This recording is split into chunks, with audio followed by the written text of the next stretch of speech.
नमस्कार, आप देख रहे हैं ब्रेकिंग बिहार। अभी हमारे साथ आईपी गुप्ता साहब जुड़े हुए हैं। जी हाँ, वही आईपी गुप्ता जिन्होंने 4 जून को पटना में पान समाज की रैली करके लोगों को बतलाया कि पान समाज भी है, जिसकी आबादी पूरे बिहार में 70 से 80 लाख के करीब है।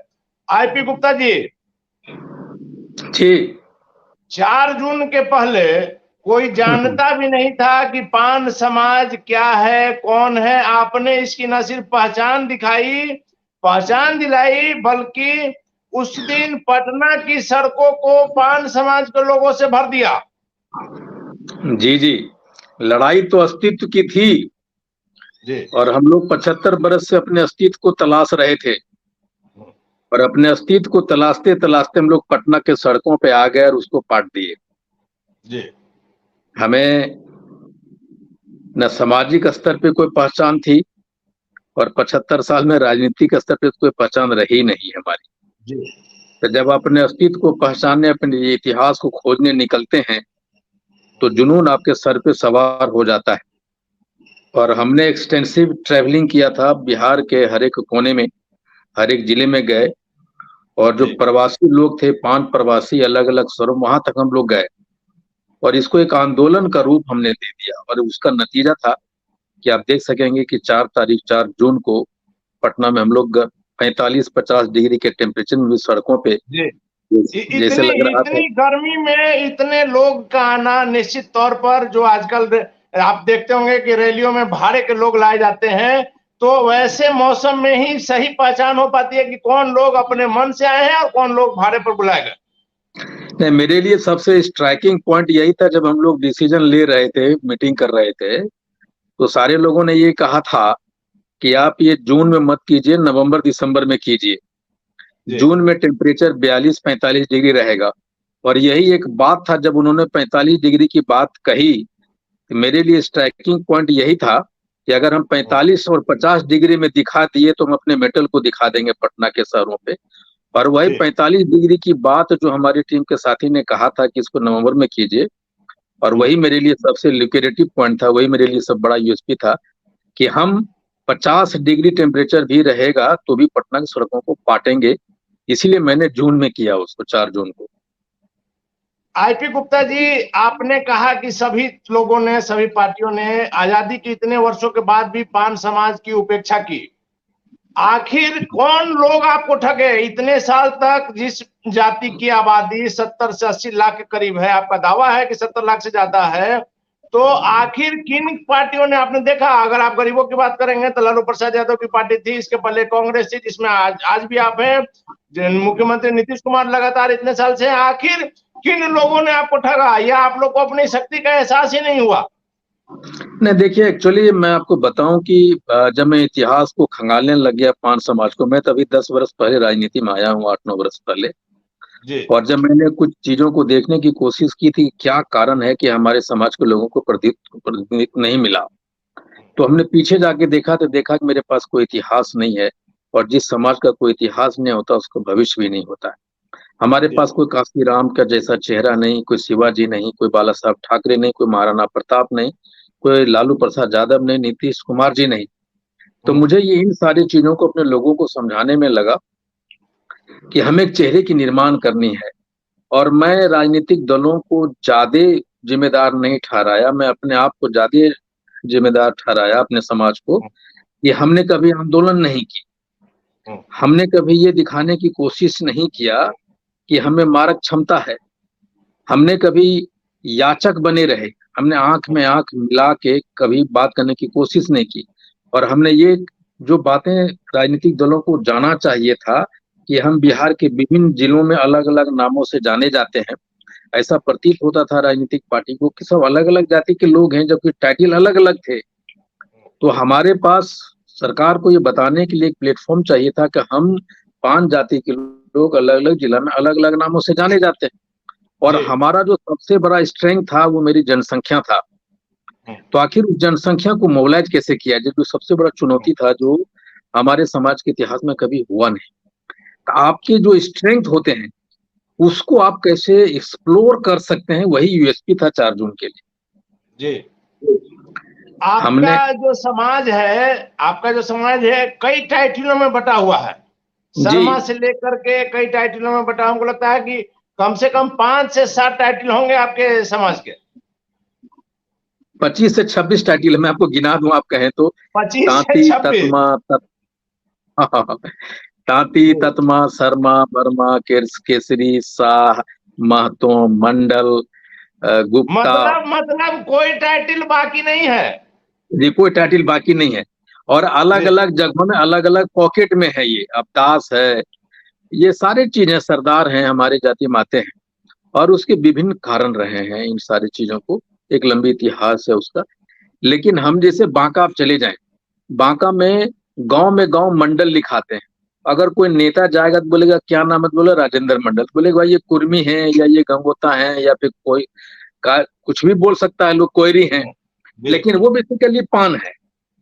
ये हम लोग बता नहीं सके। दूसरा चीज है कि जब आपके पास कोई फेस नहीं हो ना, फेसलेस समाज था ये, चेहरा नहीं था। एक ऐसा चेहरा जो अपने समाज को सपना दिखा सके, एक ऐसा चेहरा जो अपने समाज को बता सके कि हम क्या कर सकते और क्या नहीं किए, जिसकी वजह से आज हमारी हालत इतनी खराब है।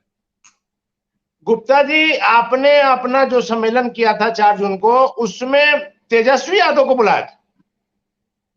जी जी, मैंने तो बेसिकली माननीय मुख्यमंत्री जी को भी बुलाया था। तेजस्वी जी आए थे? जी, तेजस्वी यादव जी आए थे, उन्होंने आया और वो एक लंबी मैं बहुत धन्यवाद देना चाहता हूँ आपके चैनल के माध्यम से। माननीय उप मुख्यमंत्री जी को आए हमारे पान समाज की सभा में, हमसे मिले, अच्छा लगा हम लोगों को। गुप्ता जी, एक चीज आप मानेंगे, आप खुद कह रहे हैं कि 10 साल से आप सक्रिय राजनीति में हैं। बिहार में जाति आधारित जो है पॉलिटिक्स है, हर जाति की पार्टी है। लालू प्रसाद यादव जैसे बड़े नेता का भी माना जाता है कि यादवों के बीच में मांझी जी है, नीतीश कुमार है, उपेंद्र कुशवाहा है, तमाम अगर आप जोड़ेंगे तो हर जाति के नेता हैं। तो क्या माना जाए कि भविष्य में आईपी गुप्ता भी अपनी पार्टी बनाएंगे या कांग्रेस में ही रहेंगे और यहीं से अपनी समाज के उत्थान के लिए बात करेंगे? देखिए, ये तो विडंबना है, जाति विशेष का पार्टी होना ये विडंबना है। किसी भी देश के निर्माण में, किसी स्टेट के निर्माण में एक अच्छी बात नहीं है ये। बाबा साहब ने कहा था कि जाति विहीन समाज चाहते थे, लेकिन जब वो राष्ट्रपति बनता है या कोई बनती है तो एक जाति विशेष की बात करने जाता है। वह दलित बना, आदिवासी बना। हमारे प्रधानमंत्री, देश के पहले प्रधानमंत्री जिन्होंने कहा कि हम अति पिछड़ा से समाज से आते हैं, बेसिकली ये विडंबना है। और चूंकि ये मेरी मजबूरी रही कि जब ये जाति बेस्ड पॉलिटिक्स हो रही है और आपकी जाति बेसिकली कोर वोट होता है, तो हम मजबूर होकर अपने जाति को इकट्ठा किया, दिखाए कि हमें भी दो। लेकिन अब दिल से पूछें तो मैं इस प्रिंसिपल को, इस आइडिया को नकारता हूं कि जाति विशेष की बात नहीं होनी चाहिए।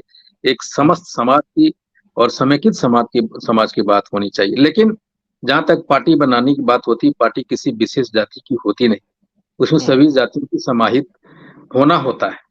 मैंने भीड़ जुटा दी, इसका मतलब माना जाए कि आप कांग्रेस में रहकर ही अपने समाज के लिए बात करते रहेंगे?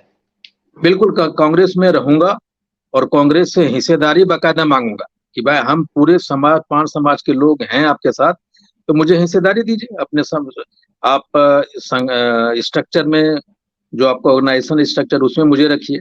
हमारे लोगों को विधायक का टिकट दीजिए। गुप्ता जी, अभी आपने कहा कि आप किसी पार्टी को इसके लिए दोषी नहीं मानते हैं कि पान समाज की जो आज स्थिति, आजादी के इतने साल बाद तक जब कोई राजनीतिक हिस्सेदारी नहीं मिली, आपका क्या प्लान है? आप अपने समाज को अब जब जगाए हैं, जब 4 तारीख के बाद आप चर्चा में आए हैं पान समाज और जितना सफल आपने आयोजन किया, आगे की आपकी रणनीति क्या है?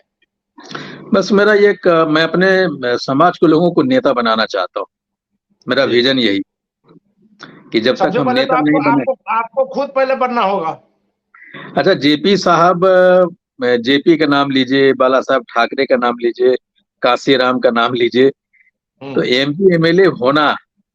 चलिए, किंग मेकर आप बनेंगे। आईपी गुप्ता जी, मेरा आखिरी सवाल है। आप 10 साल से सक्रिय राजनीति में आए हैं और अभी जब आप चर्चा में आए हैं इस सफल आयोजन के बाद, तो आपने एक बड़ी बात कह दी कि आप जमुई से चुनाव लड़ना चाह रहे हैं चिराग पासवान जैसे बड़े नेता के खिलाफ। क्या लग रहा है, जमुई में आप टिक पाएंगे? आप इतिहास उठा के देख लीजिए, जी बड़े बड़े नेताओं को हराने वाले आम आदमी होता है, कॉमन मैन जी होता है। जी, और बिल्कुल आईपी बिल्कुल। Gupta is one of them common man. मैं एक आम आदमी हूँ, और आम आदमी की ताकत जब उभरती है ना, तो सत्ता को हिला देती है। आप इतिहास पढ़िए, आप देखेंगे कि बड़े बड़े नेता। गुप्ता जी आपकी बातों में सत्यता है, लेकिन तो क्या माना जाए कि आईपी गुप्ता के आने की सुगबुगाहट से चिराग पासवान की बेचैनी बढ़ गई है जमुई में, जो कहा जा रहा है कि हाजीपुर जा रहे हैं? चिराग जी हमारे अच्छे दोस्त हैं, जी। और हमारे अच्छे रिलेशनशिप है उनसे। और हम्म। पॉलिटिकल बातें अलग है, लेकिन मैं ये जरूर कहूंगा कि मेरी दिल की इच्छा है कि चिराग जी जमुई से चुनाव लड़े और पार्टी मुझे उनके खिलाफ में वहां उतारे। मेरी इच्छा है जमुई में। दोस्त से दो दो हाथ करने का मौका मिले, बिल्कुल बिल्कुल एकदम मिले। और उन्हें पटका नहीं देने में भी मजा आएगा।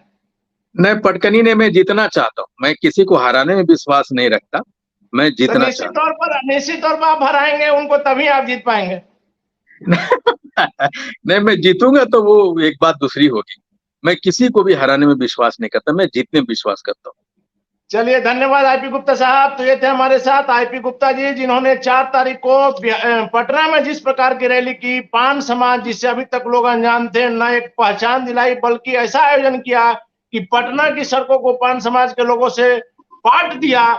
और सबसे बड़ी बात है कि इन्होंने अपने इनकी जो आज दुर्दशा है इनके समाज की, इसके लिए किसी भी राजनीतिक पार्टी को दोष नहीं दे रहे हैं। इनका साफ तौर पर कहना है कि हम लोगों में जागरूकता की कमी थी, और उस कमी को अब हम अपना, जो मेरी संख्या है उसके अनुपात में हम हिस्सेदारी लेंगे राजनीति में। इसके लिए ये खुद जमुई से चिराग पासवान के विरुद्ध लड़ने में यकीन रखते हैं। इनका दावा है कि अगर चिराग पासवान वहां से लड़ते हैं और इनको भी महागठबंधन टिकट देती है, तो यह चिराग पासवान को वहां से हराएंगे, अपनी समाज को एक अलग पहचान दिलाएंगे। आईपी गुप्ता के दावा में क्या सच्चाई है तो वक्त बताएगा। फिलहाल आप बने रहे ब्रेकिंग न्यूज।